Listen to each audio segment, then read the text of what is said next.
آئیے ہم دیکھتے ہیں اللہ تبارک و تعالیٰ نے ہمارے لیے جن کو مثال بنایا ہے، جن کی زندگی کو اللہ تبارک و تعالیٰ نے مثال بنایا اور کہا فَإِنْ آمَنُوا بِمِثْلِ مَا آمَنْتُمْ بِهِ فَقَدْ اهْتَدَوْا کہ اگر تمہارا ایمان صحابہ کرام کے ایمان کی طرح ہو جائے تو تم کامیاب ہو جاؤ گے۔ ہم انہی کی زندگی سے درس لیں گے کہ انہوں نے اللہ کے رسول صلی اللہ علیہ وسلم کی اتباع اور پیروی کیسے کی۔ محترم حضرات، سن 2 ہجری کا واقعہ ہے۔ اللہ کے رسول صلی اللہ علیہ وسلم سن 2 ہجری میں جنگ بدر ہوا اور جنگ بدر کے موقع پر مسلمانوں کی تعداد صرف 313 تھی، مشرکین کی تعداد 1000 میں تھی، اور اس وقت لڑنے کے جتنے جدید جنگی آلات ہو سکتے تھے مشرکین کے پاس تھے، لیکن صحابہ کرام کے پاس لڑنے کے لیے بس لاٹھی وغیرہ ہی تھا۔ اللہ کے رسول صلی اللہ علیہ وسلم نے دیکھا کہ حالات سنگین ہے، دشمن کی تعداد 1000 میں ہے، جنگی آلات ان کے پاس ہے، ہم صرف 313 ہیں۔ آپ صلی اللہ علیہ وسلم پریشان ہو گئے۔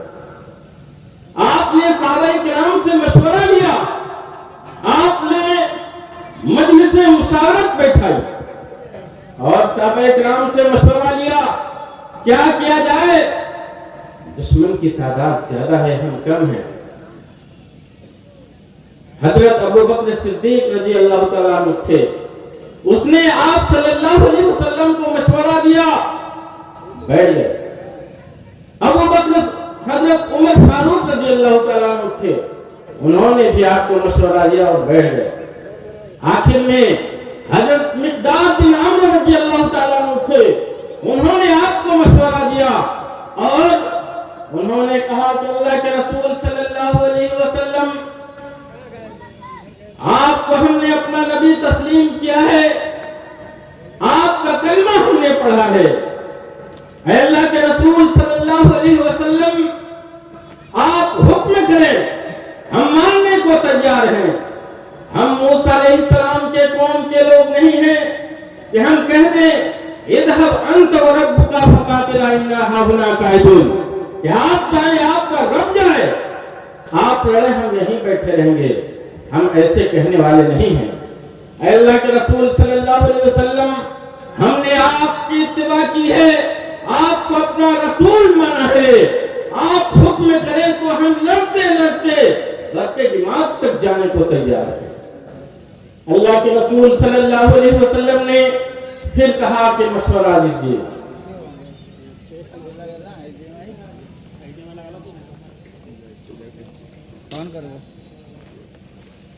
آپ نے کہا کہ مشورہ دیجیے۔ آپ نے 3 مرتبہ پھر اس بات کو دہرایا۔ آپ صلی اللہ علیہ وسلم اس بات کو سعد رضی اللہ تعالیٰ عنہ جو انصاری صحابی تھے بھانپ گئے کہ اللہ کے رسول صلی اللہ علیہ وسلم کو مشورہ دینے والوں میں سے 3 صحابہ وہ مہاجرین میں سے تھے، اور اللہ کے رسول صلی اللہ علیہ وسلم انصار سے اس تعلق سے مشورہ چاہ رہے ہیں۔ اللہ کے رسول صلی اللہ علیہ وسلم سے سعد نے کہا، اے اللہ کے رسول صلی اللہ علیہ وسلم، آپ ہم انصاریوں سے اس بدر کے مسئلے میں مشورہ چاہتے ہیں، اے اللہ کے رسول صلی اللہ علیہ وسلم، آپ ہمیں حکم کیجئے، ہم آپ کے حکم کی تکمیل کے لیے ہم وقت تیار ہیں۔ اے اللہ کے رسول صلی اللہ علیہ وسلم، ہم نے آپ کی رسالت کا اقرار کیا ہے، ہم نے آپ کی رسالت کو تسلیم کیا ہے، آپ کا کلمہ پڑھا ہے، آپ یہ مت سوچیے کہ ہم پیچھے ہٹ جائیں گے، ہم آپ کی اتباع میں تن من دھن لگا دیں گے، اور اگر آپ حکم کریں تو ہم سمندر میں بھی کودنے کو تیار ہیں۔ تو محترم حضرات، یہ صحابہ کرام تھے کہ جنہوں نے اللہ کے رسول صلی اللہ علیہ وسلم کی رسالت کا کلمہ پڑھا اور رسالت کا کلمہ کلمہ جب پڑھ لیا تو آپ صلی اللہ علیہ وسلم کی اتباع میں اپنی جانیں لٹا دی.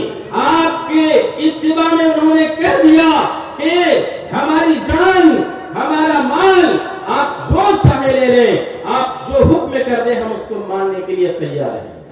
اسی طرح سے حضرت عمر فاروق رضی اللہ تعالیٰ عنہ خانہ کعبہ کا طواف کر رہے تھے اور خانہ کعبہ کے طواف کرتے ہوئے حجر اسود کے پاس پہنچے اور کہا, اے حجر اسود, میں جانتا ہوں تم نہ نفع کے مالک ہو نہ نقصان کے مالک ہو, نہ نفع کے مالک ہو نہ نقصان کے مالک ہو, لیکن میں تم کو صرف اس لیے چومتا ہوں, اس لیے تمہارا استسلام کر رہا ہوں کہ اللہ کے رسول صلی اللہ علیہ وسلم کی سنت ہے. رسول اللہ صلی اللہ علیہ وسلم نے آپ کا استسلام کیا ہے, آپ کا بوسہ دیا ہے, آپ کی سنت میں آپ کو بوسہ دے رہا ہوں, ورنہ میں جانتا ہوں کہ تو ایک پتھر ہے.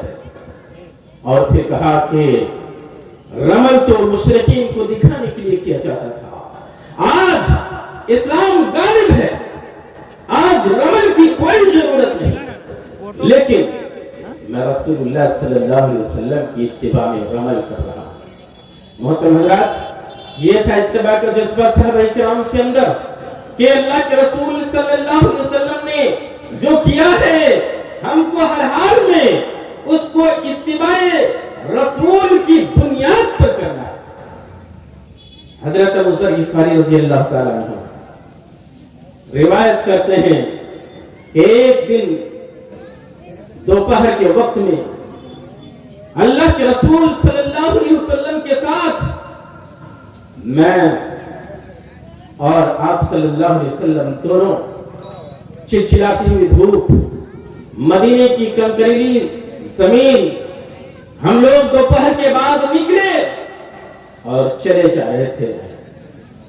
آپ صلی اللہ علیہ وسلم نے کہا کہ ابو ذر غفاری رضی اللہ تعالیٰ عنہ, آپ تھوڑی دیر کے لیے یہیں رکیے, میں جب تک کام سے واپس نہیں آ جاتا ہوں یہیں رکے رہنا. ابو ذر غفاری رضی اللہ تعالیٰ عنہ رکے رہے اور اللہ کے رسول صلی اللہ علیہ وسلم وہاں سے آگے بڑھے. آپ صلی اللہ علیہ وسلم آگے بڑھے, کچھ دیر ہو گئی. حضرت ابو ذر غفاری رضی اللہ تعالیٰ عنہ نے کچھ دشمنوں کو دیکھا, کچھ جنگی آلات کے جھنکار کو سنا. ابو ذر غفاری رضی اللہ تعالیٰ عنہ کو شک ہوا کہ کہیں اللہ کے رسول صلی اللہ علیہ وسلم کو دشمن مار نہ دے. ابو ذر غفاری رضی اللہ تعالیٰ عنہ کو خدشہ ہوا. ابو ذر غفاری رضی اللہ تعالیٰ عنہ آگے بڑھنے لگے تاکہ اگر اللہ کے رسول صلی اللہ علیہ وسلم کو دشمن اگر کسی طرح کا نقصان پہنچانے کی کوشش کر رہے ہیں تو ہم آپ کی طرف سے دفاع کریں گے. لیکن چند قدم بڑھتے ہی ابو ذر غفاری رضی اللہ تعالیٰ عنہ کو یاد آیا کہ رسول صلی اللہ علیہ وسلم نے مجھ سے کہا ہے کہ ابو ذر غفاری تم یہیں رکے رہنا جب تک کہ میں واپس نہ جاؤں. اگر میں یہاں سے آگے بڑھتا ہوں اللہ کے رسول صلی اللہ علیہ وسلم کی مخالفت ہو, لہذا آپ کی اتباع کی بنیاد پر ابو ذر غفاری رضی اللہ تعالیٰ عنہ وہیں رکو. یہ تھا صحابہ کرام میں اللہ کے رسول صلی اللہ علیہ وسلم کی اتباع کا جذبہ کہ اللہ کے رسول نے جو کہہ دیا ہے وہی کرنا ہے. اللہ کے رسول صلی اللہ علیہ وسلم کے فرمان سے ایک قدم آگے بڑھنا ہے نہ ایک قدم پیچھے.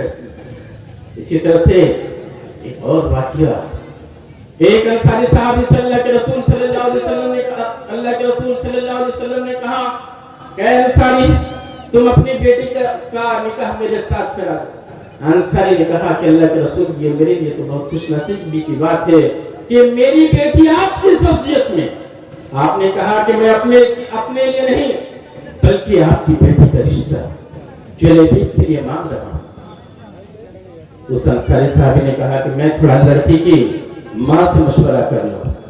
لہذا وہ صحابی گئے, اپنی بیوی سے مشورہ کیا اور کہا کہ اللہ